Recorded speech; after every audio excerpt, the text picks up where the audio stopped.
اعوذ باللہ من الشیطان الرجیم بسم اللہ الرحمن الرحیم والذین اور وہ لوگ کہ یتوفون منکم جو تم میں سے فوت ہو جائیں، وفات پا جائیں، ویذرون اور چھوڑ جائیں ازواجن بیویاں، یتربصن تو وہ عورتیں روکے رکھیں بانفسہن اپنے آپ کو 4 اشہر 4 مہینے و10 اور 10 دن، یعنی جن کے خاوند فوت ہو جائیں ان بیوہ عورتوں کی عدت اللہ یہاں سے بیان کر رہے ہیں کہ وہ 4 مہینے 10 دن اپنے آپ کو روکے رکھیں، عدت میں رہیں۔ فَإِذَا بَلَغْنَا أَجَلَهُنَّ اور جب وہ اپنی مدت کو پہنچ جائیں یعنی عدت پوری ہو جائے تو فَلَا جُنَاحَ عَلَيْكُمْ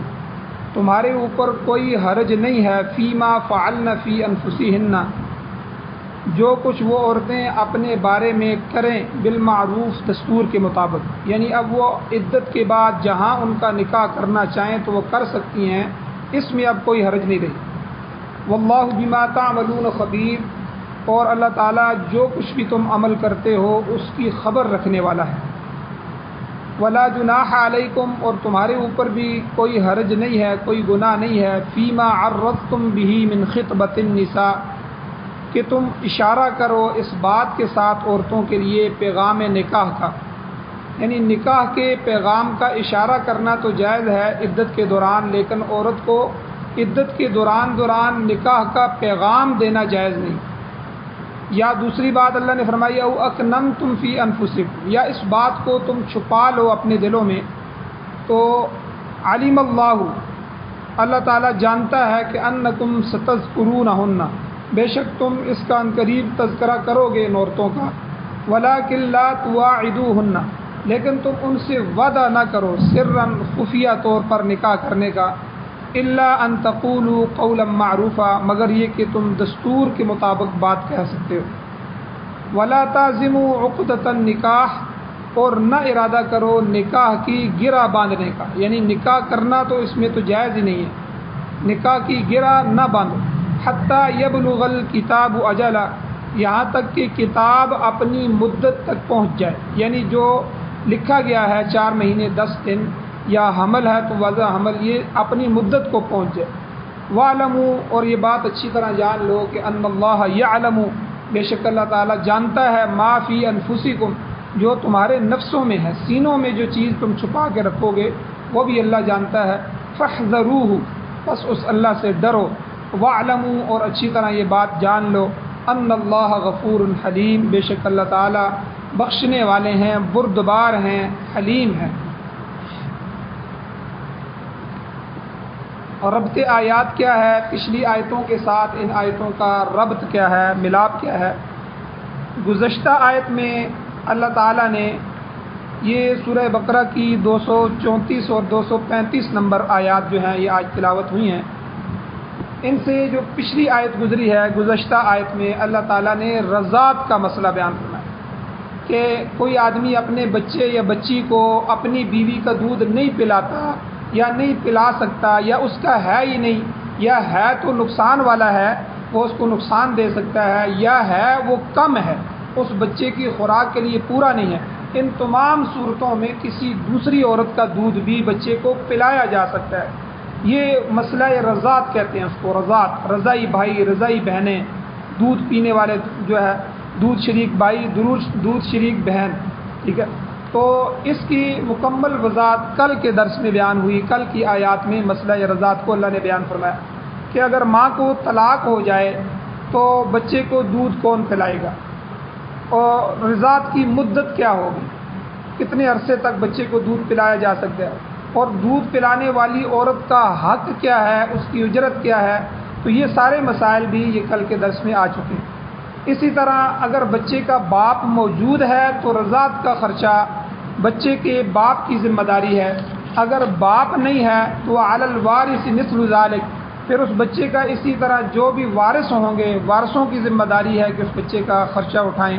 اور اگر وارث بھی نہیں ہے تو پھر عصبات جو ہیں قریبی جو وارثوں سے آگے چلے جاتے ہیں تایا دادا وغیرہ پھر یہ ہیں، اور پھر اگر یہ بھی نہیں ہے تو پھر حکومت وقت جو ہے وہ خرچہ اٹھائے گی۔ اگر حکومت وقت بھی غافل ہوتی ہے وہ بھی بچے کو مارا نہیں جا سکتا، اس کو چھوڑا نہیں جا سکتا، ایک جان جو ہے وہ مسلمان کی خطرے میں نہیں ڈالی جا سکتی، تو پھر اس کے بعد جو ہے مسلمانوں کی جو عام جماعت ہے ان کا حق ہے کہ وہ اس بچے کی پرورش کریں۔ اگر سارے مسلمان بھی نہیں کرتے تو اللہ کے ہاں وہ ان کو پوچھا جائے گا، عند اللہ ماخوذ ہوں گے۔ یہ بات بھی کل کے درس میں بیان ہوئی۔ اور اسی طرح ایک دوسرے پر زیادتی نہیں ہونی چاہیے۔ ماں بچے سے محبت کرتی ہے اور بچے کو پالنا باپ کی ذمہ داری ہے۔ اب ماں کو پتہ ہے کہ باپ یہ ضرور پالے گا، طلاق ہو چکی ہے، اب وہ اس سے زیادہ خرچے کا مطالبہ کرے، یہ بھی جائز نہیں ہے کہ بچے کی وجہ سے بچہ پاس رکھ کے جو ہے خاوند سے جو گزشتہ خاوند جس نے طلاق دے دی ہے اس سے زیادہ کا مطالبہ کرنا یہ بھی اللہ کے ہاں مناسب نہیں ہے، اس پر بھی پوچھ ہوگی۔ اور باپ کو بھی چاہیے، خاوند کو بھی چاہیے کہ وہ اپنی طلاق متعلقہ عورت کو تنگ نہ کرے، کہ اب اس کو پتہ ہے کہ بچے کے بغیر وہ نہیں رہ سکتی تو وہ اس سے بچے کو چھڑوا لے، بلکہ بچہ ماں کے حوالے کیا جائے، ماں اس کی پرورش کرے، اور پرورش کی جو ذمہ داری ہے عدت کے اندر جو 3 مہینے 3 ہے عدت ہے طلاق والی عورت کی، یا وضع حمل ہے اگر حمل ہو چکا ہے تو اس عدت کے اندر جو خرچہ ہے اس کا لباس، خوراک، رہائش،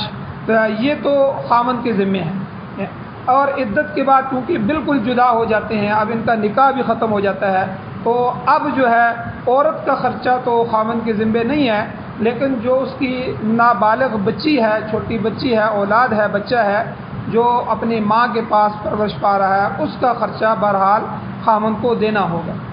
تو اس وجہ سے ایک دوسرے پر زیادتی نہیں ہونی چاہیے۔ ماں کو مجبور نہیں کیا جا سکتا کہ وہ لازماً بچے کو دودھ پلائے، اگرچہ بغیر عذر بچے کو دودھ پلانا ماں کی ہی ذمہ ضروری ہے، واجب ہے۔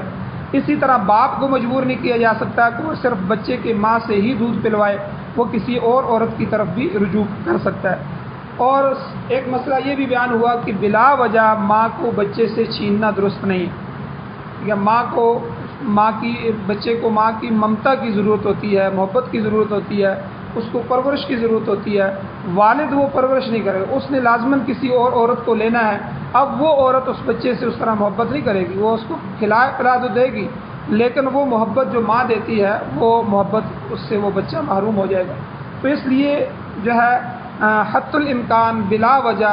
بچے کو جو ہے ماں سے نہیں چھیننا چاہیے۔ یہ ساری باتیں گزشتہ آیت میں بیان کی گئی۔ اب اس آیت میں دوسرا مسئلہ عدت کا بیان کیا گیا۔ عدت بعض قسم کی صورتوں کی عدت پہلے بیان ہو چکی ہے۔ بعض عورتوں کی عدت، مثلا جن متعلقہ عورتوں کو، طلاق شدہ عورتوں کو ماہواری آتی ہے، ان کی عدت اللہ تعالیٰ نے 3 حیض مقرر فرمائے، یہ پیچھے گزر چکا۔ اور جن کو حیض نہیں آتے، ابھی چھوٹی عمر ہے، چھوٹی عمر میں بھی نہیں آتے، اور یا بڑی عمر ہو گئی ہے اس وجہ سے بھی خون آنا بند ہو گیا ہے، تو ایسی عورتوں کی عدت 3 مہینے ہے۔ یہ 3 حیض نہیں شمار ہوں گے، 3 مہینے شمار ہوں گے۔ اسی طرح جس عورت کا نکاح ہو گیا لیکن میاں بیوی میں خلوت نہیں ہوئی، رخصتی ابھی نہیں ہوئی، اور طلاق واقع ہو گئی، تو ایسی عورت کے لیے بھی کوئی عدت نہیں ہے، اس کی عدت ہی اللہ نے نہیں رکھی۔ اس کا بیان آگے سورہ احزاب کے اندر آئے گا کہ ایسی عورت جو ہے طلاق کے بعد فوراً نکاح کر سکتی ہے۔ اسی طرح چوتھی عورت جو ہے سورہ طلاق میں اللہ نے فرمایا حاملہ عورتوں کی عدت کو بیان فرمایا، وَإِن كُنَّ أُولَاتِ حَمْلٍ، اگر وہ عورتیں حمل والی ہوں، فَأَنفِقُوا عَلَيْهِنَّ، تم ان پر خرچ کرو، کب تک؟ حَتَّى يَضَعْنَ حَمْلَهُنَّ، یہاں تک کہ وہ وضع حمل کر لیں، بچہ پیدا ہو جائے، اور جو ہے بچہ پیدا ہو جائے گا وہ عدت ختم ہو جائے گی۔ اب اس بات کی کوئی جو ہے وہ خیال نہیں رکھا جائے گا، کوئی لحاظ نہیں ہے کہ چند دن میں بچہ پیدا ہوتا ہے یا 9 مہینے 10 مہینے لگ جاتے ہیں، ان کی عدت وضع حمل ہے۔ تو آج کی درس والی آیات میں اللہ تعالیٰ نے ان عورتوں کی عدت بیان فرمائی ہے جن کے خاوند فوت ہو گئے، متوفی عنہا زوجہا کی عدت، کہ جس کا خاوند فوت ہو گیا ہے، تو اس میں اللہ نے تفصیلات بیان فرمائی ہیں، تو حدیث میں بھی بہت سی تفصیلات موجود ہیں۔ اب بیوہ جو ہے، بیوہ بھی 2 قسم کی ہو سکتی ہے۔ جو عورت بیوہ ہو جائے جس کا خاوند، یا تو وہ بیوہ حاملہ ہوگی یا حاملہ نہیں ہوگی۔ یعنی جب بیوہ ہوئی ہے اس وقت اس کو حمل تھا یا حمل نہیں تھا، یہ دو صورتیں ہیں۔ اگر بیوہ حاملہ ہے تو ابھی پتہ چل گیا کہ اس کی عدت وضع حمل تک ہے، جب تک بچہ پیدا نہیں ہوتا اس کی عدت ختم نہیں ہوتی، چاہے بچہ جلدی پیدا ہو جائے، 1 دن بعد پیدا ہو جائے، 1 گھنٹے بعد پیدا ہو جائے، 10 دنوں میں پیدا ہو جائے، یا پورے 9 مہینوں 10 مہینوں میں پیدا ہو، اس کی عدت جو ہے وضع حمل ہے۔ حضرت سعد بن خولہ رضی اللہ تعالیٰ عنہ جو ہے یہ حجۃ الوداع کے موقع پر حضرت سعد رضی اللہ تعالیٰ عنہ صحابی رسول ہیں، یہ گر کر شہید ہو گئے۔ ان کی بیوی حاملہ تھی، اب وفات کے 22 دن بعد ان کے ہاں بچہ پیدا ہو گیا۔ اب حضور علیہ السلام کو اطلاع دی گئی تو حضور علیہ السلام نے فرمایا اس کی عدت ختم ہو گئی، اب اس کو نکاح کی اجازت ہے، اب یہ نکاح کر سکتی ہے۔ لیکن اس میں یہ بات یاد رکھیں کہ نفاس جو ہوتا ہے وہ بچہ پیدا ہونے کے بعد جو خون آتا ہے ناپاکی والا، اس کو نفاس کہتے ہیں۔ یہ قربت کے لیے اس کا ختم ہونا ضروری ہے، نکاح تو کر سکتی ہے لیکن مقاربت نہیں کر سکتی جب تک ناپاکی کی حالت۔ اب یہ تو بیوہ اگر حاملہ ہے، اگر بیوہ حاملہ نہیں ہے تو اس کی عدت 4 مہینے 10 دن، یہ جو ہم کہتے ہیں کہ اس کا خاوند فوت ہو گیا اب یہ 4 مہینے 10 دن عدت بیٹھے، تو یاد رکھیں کہ اس میں دونوں چیزیں یاد رکھنی چاہیے کہ ان کو کہنا چاہیے دیکھیں جی جو بیوہ ہوئی ہے اگر وہ حاملہ ہے تو پھر جب تک حمل ختم نہیں ہوتا اس وقت تک اس کی عدت ہے، چاہے 5 دنوں میں ختم ہو جائے چاہے 5 مہینے لگ جائے تو، اور اگر وہ حاملہ نہیں ہے تو پھر بھائی 4 مہینے 10 دن وہ عدت بیٹھے گی۔ تو اس لیے اس مسئلے کو اچھی طرح ذہن میں رکھنا چاہیے۔ یہاں اللہ نے یہی ارشاد فرمایا والذین یتوفون منکم، وہ لوگ جو تم میں سے فوت ہو جاتے ہیں، مر جاتے ہیں، ان کا انتقال ہو جاتا ہے، وَيَذَرُونَ أَزْوَاجًا، اور پیچھے وہ اپنی بیویاں چھوڑ جاتے ہیں، تو یعنی بیوی کو بیوہ کر دیا، بیوی بیوہ ہو گئی، یتربصن، اب وہ عورتیں روکے رکھیں بِأَنفُسِهِنَّ، اپنے نفسوں کو، اپنے آپ کو، 4 اشہر و10، 4 مہینے اور 10 دن، یہ ان کی عدت ہے۔ اب جو دوسرے مذاہب ہیں، ظاہر بات ہے اسلام کے علاوہ دوسرے مذہب بھی ہیں، ان میں بھی تو عورتوں کی کوئی نہ کوئی عدت ہوگی، کوئی نہ کوئی تو جو ہے مسئلہ ہوگا۔ یہ اسلام کو امتیاز حاصل ہے کہ اسلام نے وہ قوانین مقرر کیے ہیں کہ جو قیامت تک کے لیے ہیں، اور جن جیسے قوانین دنیا کا کوئی مذہب پیش نہیں کر سکتا۔ آپ جب ذرا اسلام کا اور دوسرے مذاہب کا تقابل کریں، یہاں عدت میں ہی کر لیں کہ یہودیوں میں عدت کا کوئی نظریہ ہی نہیں، ان کے ہاں عدت نام کی کوئی چیز نہیں، جو ہی عورت طلاق ہوئی یا جو ہی عورت کا خاوند فوت ہوا اگلے دن ہی بلکہ اسی دن ہی اس کے بعد وہ نکاح کر سکتی ہے، کہیں بھی کسی کے ساتھ جا سکتی ہے، کوئی مسئلہ ہی نہیں ہے، وہاں عدت ہے ہی نہیں۔ اور ہندوؤں کو اگر دیکھا جائے تو ہندوؤں میں ایسی عورت ساری عمر سوگ مناتی ہے، یعنی اس کو ساری عمر بیٹھنا ہے، دوسرا نکاح تو اس کے لیے ہے ہی نہیں، خاوند مر گیا تو بس عورت گئی، تو یا تو ساری عمر یوں ہی بیٹھی رہے یا اپنے خاوند کے ساتھ جل کے ختم ہو جائے، جلایا جائے گا وہ زندہ جل جائے۔ تو اب دیکھیں اسلام کے اندر افراط و تفریط نہیں ہے، دوسرے مذاہب میں کمی پیشی ہے، کمی زیادتی ہے، کسی میں کمی ہے بالکل عدت نہیں ہے، کسی میں اتنی عدت ہے کہ ساری زندگی بیٹھی رہے گی۔ تو اسلام دین فطرت ہے، افراط اور تفریط، کمی پیشی زیادتی سے اسلام پاک ہے، اس میں نکاح کے حقوق رکھے گئے ہیں، نسب کا لحاظ رکھا گیا ہے، اسلام نے ایسے احکام جاری کیے ہیں نہ تو انسان کا نسب خراب ہو، نہ اخلاق میں بگاڑ پیدا ہو، اور نہ ہی کوئی چیز حیا کے خلاف۔ اب دیکھیں نسب کس طرح خراب ہوگا، اب دوسرے دن فوراً اگر نکاح ہو جائے، پتہ نہیں اس کو حمل بھی ٹھہر چکا ہے پہلے خاوند سے، اب وہ جو بچہ پیدا ہوگا وہ بچہ کس کا ہوگا، نسب خراب ہو گیا، پتہ ہی نہیں لگے گا۔ اور اخلاق سے بھی گری ہوئی بات ہے کہ ابھی خاوند فوت ہوا ہے تو اس کے لیے اجازت دے دی جائے، اور حیا کے بھی خلاف ہے کہ یہ ایک بے حیائی کی بات ہوتی ہے کہ جو ہے اس کو فوراً، اس لیے اسلام نے جو احکام مقرر فرمائے ہیں ہر چیز کا خیال رکھ کے جو ہے مقرر فرمائے۔ اب یہاں جو حکم دیا گیا بیوہ کی عدت کا، اب جاہلیت کے زمانے میں، حضور کے زمانے میں مشرکین کے اندر بیوہ کی عدت کیا تھی، یہ تو ہندوؤں کی اور یہودیوں کی بیان ہوئی۔ شان نزول ان آیات کا کیا ہے، کیوں عدت مقرر کی؟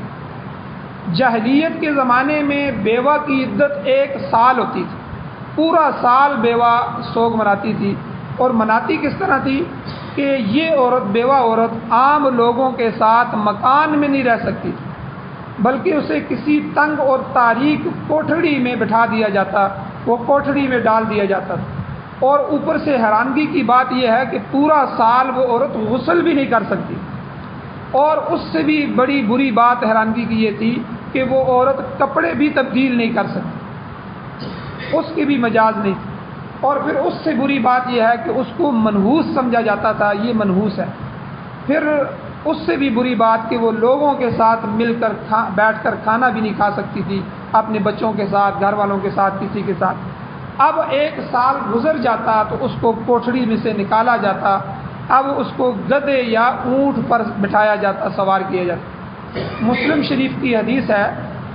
روایت میں آتا ہے کہ اس کے بعد اس کو مرغ یا کوئی ایسا جانور دوسرا عورت کو لا کر دیا جاتا، وہ اپنے اعضائے ناپاکی جو ہیں، اعضائے تناسلہ، ان کے ساتھ ان کو ملتی تھی۔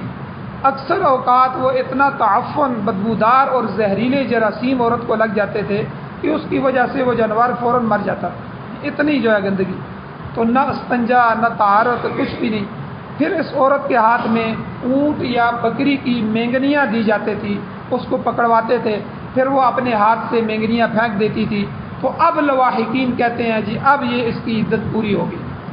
اب یہ نہا دھو سکتی ہے، صاف لباس پہن سکتی ہے، اب خوشبو استعمال کر سکتی ہے۔ گویا جاہلیت کے زمانے میں اس قسم کا برا دستور تھا۔ آپ اندازہ لگا سکتے ہیں کہ یہ عدت کتنی سخت عدت تھی، تو کتنی گندگی تھی، یہ جاہلیت میں مشرکین مکہ کرتے تھے۔ اب جب حضور علیہ الصلوۃ والسلام تشریف لائے تو حضور علیہ السلام کے اسلام نے، دین نے، شریعت نے آسانی پیدا فرما دی۔ حضور علیہ السلام کے زمانے میں ایک عورت آئی اور عرض کیا، حضور میری بیٹی کا خامن فوت ہو گیا، اس کی آنکھوں میں تکلیف ہے، تو کیا وہ سرما لگا سکتی ہے؟ سرما۔ آپ علیہ السلام نے فرمایا بڑے افسوس کا مقام ہے کہ جاہلیت کے زمانے میں تم سال بھر سخت مشقت اٹھاتی تھی، یعنی کیا مطلب کہ تمہیں کپڑے بھی تبدیل کرنے کا جو ہے وہ حق نہیں تھا، اور تم نہانے کی بھی مجاز نہیں تھی،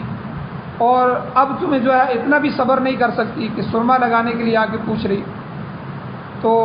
اب اسلام کے عائد کردہ 4 مہینے 10 دن کی معمولی پابندی بھی تم سے برداشت نہیں ہو سکتی۔ مقصد حضور کے کہنے کا یہ تھا کہ عورت عدت کے دوران سرما نہیں لگا سکتی، عدت کی جو پابندیاں ہیں، سرما بھی نہیں لگا سکتی، رنگین کپڑے نہیں پہن سکتی جس کا خاوند فوت ہو جائے، اسی طرح خوشبو نہیں لگا سکتی، اور اسی طرح زیور نہیں پہن سکتی، زینت کا سامان استعمال، میک اپ وغیرہ یا اور کوئی جو ہے بڑکیلے کپڑے وغیرہ، کوئی اس طرح کا جو ہے زینت کا سامان استعمال نہیں کر سکتی۔ البتہ صاف لباس پہن سکتی ہے، عام لباس جو اس کے پاس تھا وہ صاف لباس پہن سکتی ہے، غسل جب چاہے کر سکتی ہے، نماز پڑھ سکتی ہے، اس پر واجب ہے، اور دوسرے لوگوں کے ساتھ ایک ہی مکان میں رہ سکتی ہے، اکٹھے کھا پی سکتی ہے، یہ چیزیں منع نہیں ہیں۔ لیکن دوسری جو چیزیں ہیں جن کا میں نے ابھی تذکرہ کیا، یہ امور عدت کے درمیان اس عورت کے لیے منع ہے۔ اب حضور علیہ السلام کے ارشاد مبارک ہے کہ جو عورت اللہ تعالیٰ کی وحدانیت پر اور قیامت پر ایمان رکھتی ہے، وہ کسی مرنے والے پر 3 دن سے زیادہ سوگ نہ منائے۔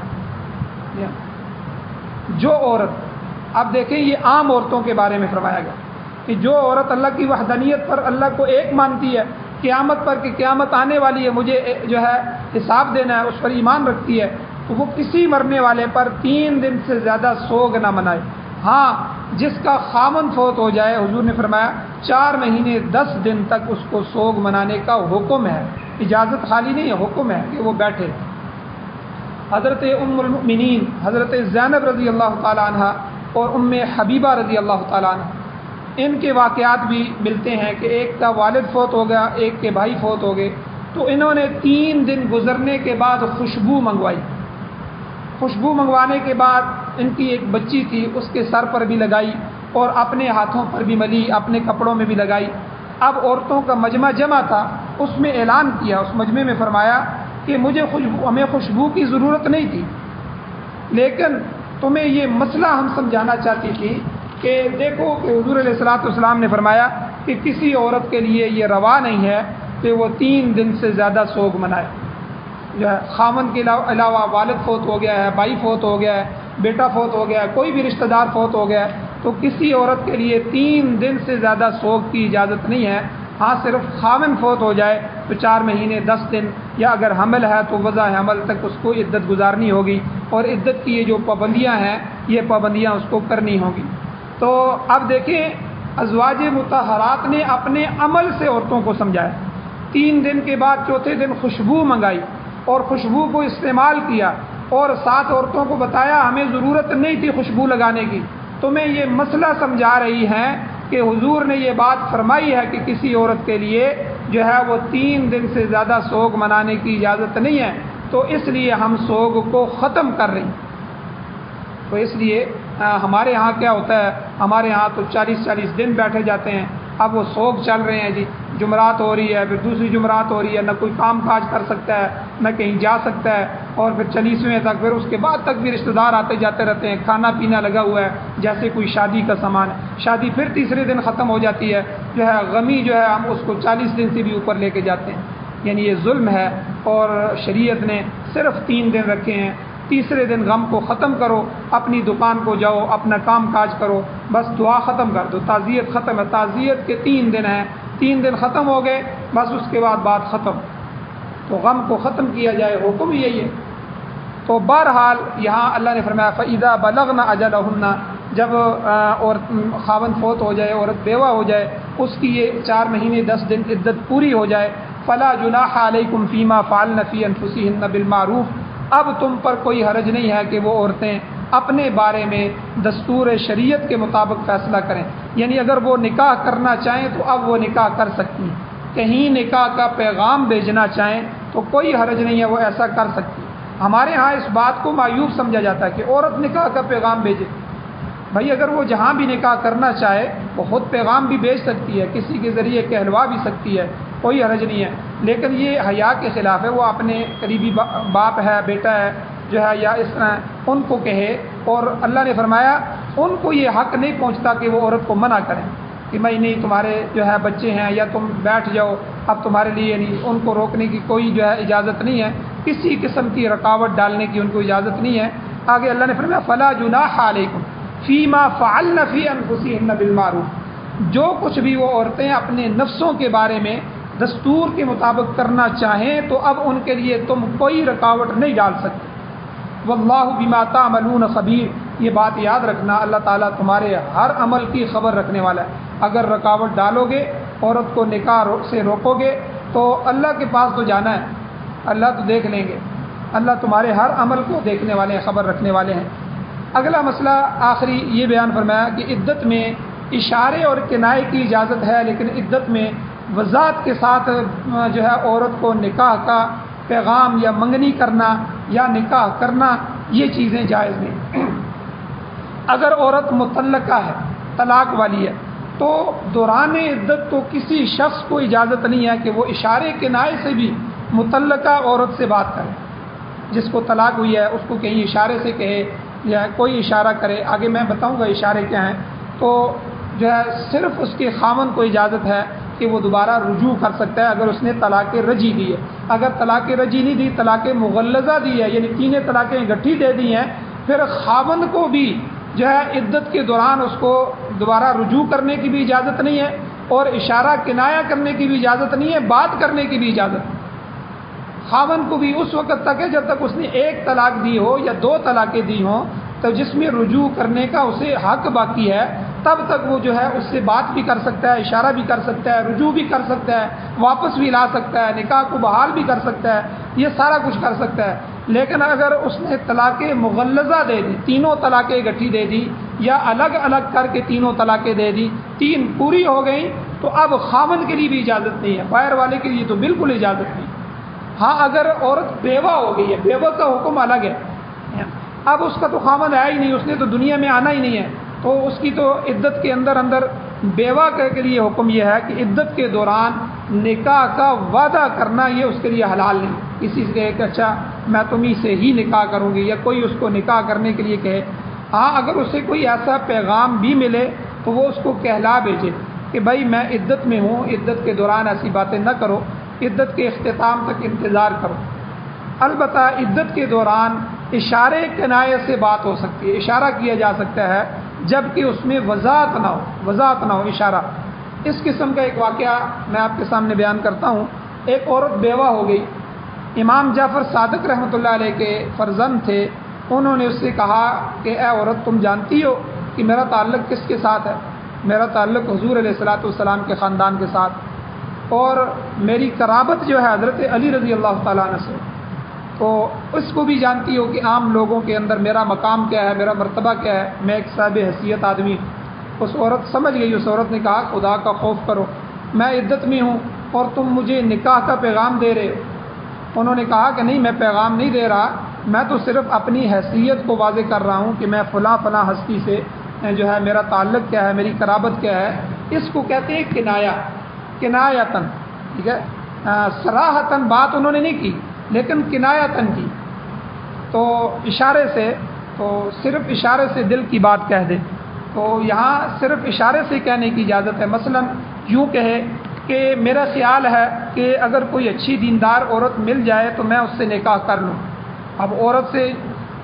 وضاحت کے ساتھ نہیں کہا، لیکن عورت سے یہ بات کہہ رہا ہے کہ میں نکاح کرنا چاہتا ہوں، تو میرا دل کرتا ہے کہ کوئی اچھی عورت مل جائے، دیندار مل جائے تو میں اس سے نکاح کروں، تو صالح عورت۔ اب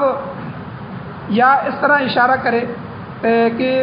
میں نے نکاح کرنا ہے لیکن کوئی اچھی عورت نہیں مل رہی، اگر آپ جیسی کوئی خوش بخت مجھے نصیب میں آ گئی، مل گئی، تو میں اس سے ضرور نکاح کرنا چاہوں گا۔ اب دیکھیں اس نے صریح الفاظ میں جو ہے نکاح کی کوئی بات نہیں کی، لیکن ایسا اشارہ کر دیا کہ جس سے نکاح کا اشارہ معلوم ہوتا ہے۔ یہ نکاح کا اشارہ کرنا جائز ہے، لیکن صراحتاً جو ہے اس کا پیغام دینا یا نکاح کا وعدہ لینا یا نکاح کے لیے منگنی کر لینا پہلے سے، تو یہ بالکل حرام ہے، اور عدت کے دوران نکاح کرنا تو بالکل ہی جائز نہیں ہے، یہ حرام ہے، وہ نکاح تو شمار ہی نہیں ہوگا۔ آگے اللہ نے فرمایا وَلَا جُنَاحَ عَلَيْكُمْ فِيمَا عَرَّضْتُمْ بِهِ مِنْ خِطْبَةِ النِّسَاءِ، کہ تم پر کوئی گناہ نہیں ہے کہ تم عورتوں کے ساتھ پیغام نکاح کے سلسلے میں اشارہ کرو۔ خطبہ عورتوں کے لیے نکاح کے پیغام کو کہتے ہیں خطبہ اور خطبہ یہ دو الگ چیزیں ہیں۔ خطبہ جو ہے مقصد یہ ہے کہ تم اشارے کنایے سے بات کر سکتے ہو۔ ایک اور لفظ خطبہ ہوتا ہے جس کا معنی ہوتا ہے خطاب کرنا، خطبہ خطاب کرنا، واضح و نصیحت کرنا، ان دونوں لفظوں کا باب ایک ہی ہے۔ جب یہ مصدر کے طور پر آتا ہے تو اس سے مراد خطاب کرنا ہوتا ہے، اور خطبہ جو ہے یہ اشارہ کرنے کو کہتے ہیں، اشارہ کنایے سے اپنے مقصد کو بیان کر سکتے ہو۔ آگے اللہ نے فرمایا او اکننتم فی انفسکم، یا اس بات کو دل میں پوشیدہ رکھو۔ اگر دل میں تم نے یہ بات رکھ لی ہے کہ اس کا خاوند فوت ہو گیا ہے، تو اب اس کی عدت گزر رہی ہے، تم شمار بھی کر رہے ہو، جو یہ عدت گزرے گی میں اس سے نکاح کروں گا، تو اللہ نے فرمایا اس پر بھی کوئی گناہ نہیں۔ علیم اللہ انکم ستذکرونہن، کوئی اور تو نہیں جانتا، تمہارے والد بھی نہیں جانتے، تم نے کسی سے تذکرہ نہیں کیا، لیکن اللہ جانتا ہے کہ تم ان عورتوں کا ذکر کرو گے، کیونکہ فطرتاً مرد کو عورت کی ضرورت ہوتی ہے اور عورت کو مرد کی ضرورت ہوتی ہے، مگر اللہ تعالیٰ کی مقرر کردہ جو حدیں ہیں ان کو تم قائم رکھو۔ وَلَٰكِن لَّا تُوَاعِدُوهُنَّ سِرًّا، ان سے خفیہ طور پر نکاح کا وعدہ نہ لو، یہ بات بالکل جائز نہیں ہے۔ عدت کے دوران عورت سے یہ کہنا کہ عدت کے بعد تم نے میرے ساتھ ہی نکاح کرنا ہے، کسی اور کے ساتھ نکاح نہ کرنا، یہ جائز نہیں ہے، اس کی قطعاً ممانعت ہے۔ ہاں اللہ نے فرمایا الا ان تقولوا قولا معروفا، ہاں اچھے طریقے سے دستور کے مطابق بات کر سکتے ہو، اشارے کنائے کے ذریعے مدعا بیان کر سکتے ہو جس میں شریعت کی خلاف ورزی بھی نہیں ہونی چاہیے۔ آگے فرمایا ولا تعزموا عقدۃ النکاح حتی یبلغ الکتاب اجلہ، جب تک عدت پوری نہ ہو جائے نکاح کی گرہ باندھنے کا ارادہ بالکل نہ کرو۔ یہاں کتاب سے مراد وہ نوشتہ عدت ہے جو اللہ تعالیٰ کے قانون میں مقرر ہے، یعنی 4 مہینے 10 دن، یا حمل ہے تو وضع حمل، تو اس کے اندر عدت کے اندر نکاح تو ویسے ہی نہیں ہو سکتا، تو اگر نکاح کریں گے تو وہ زنا شمار ہوگا، عدت کے اندر قطعی حرام ہے، حرام جو ہے وہ نکاح ہوئے گا نہیں، تو جو ہے اس کو وضاحت کے ساتھ بھی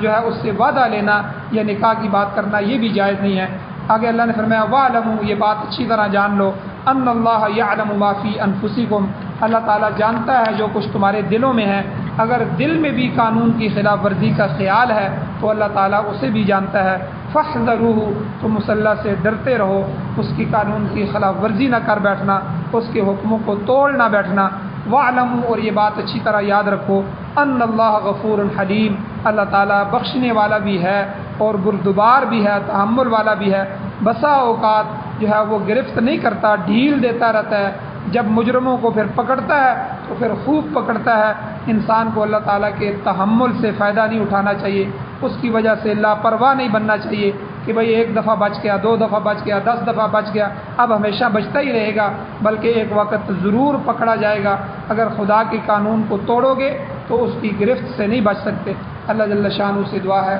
اللہ ہمیں عمل کی توفیق عطا فرمائے۔ آمین۔ الحمد للہ رب العالمین والعاقبۃ للمتقین والصلاۃ والسلام علی رسولہ النبی الأمی الکریم۔ اللهم ربنا آتنا فی الدنیا حسنۃ وفی الآخرۃ حسنۃ وقنا عذاب النار۔ یا اللہ ہماری کمیوں کوتاہیوں کو معاف فرمائیے، درگزر فرمائیے، صغیرہ کبیرہ گناہوں کو معاف فرمائیے، رحم کرم فضل والا معاملہ فرمائیے، اپنے غضب غصے انتقام نفرت سے ہمیں محفوظ فرمائیے۔ یا اللہ قرآن و سنت کی بہاریں نصیب فرمائیے۔ یا اللہ پوری دنیا میں اسلامی ممالک میں سے کسی ملک میں بھی تیرا قانون نافذ نہیں ہے، یا اللہ تیرے نظام کی بات ہی نہیں کرنے دیتے، یا اللہ یہ تو ریاست کے اندر ریاست سمجھی جاتی ہے، یا اللہ اپنا نظام ہمیں نصیب فرمائیے، یا اللہ خلافت نصیب فرمائیے، امارت اسلامیہ شریعہ کا قیام نصیب فرمائیے، یا اللہ قرآن و سنت کی بالادستی اور غلبہ نصیب فرمائیے، اپنے نظام کو پوری دنیا کے باطل نظاموں پر غالب فرمائیے۔ یا اللہ قرآن و سنت اور شریعت کو سننے سمجھنے، اس کا علم حاصل کرنے، پڑھنے پڑھانے اور اس پر عمل کرنے اور اس کی اشاعت کرنے کی توفیق نصیب فرمائیے۔ ہماری اولادوں اور نسلوں کو قرآن کی خدمت کے لیے قبول فرمائیے۔ یا اللہ قرآن کی خدمت سے ہمیں محروم نہ فرمائیے۔ یا اللہ نبی علیہ السلام کی شفاعت نصیب فرمانا، حضور کے دست مبارک سے حوض کوثر سے سرابی نصیب فرمانا۔ یا اللہ خاتمہ ایمان پر فرمانا۔ صلی اللہ تعالی علی خیر خلقہ محمد وآلہ وصحبہ اجمعین برحمتک یا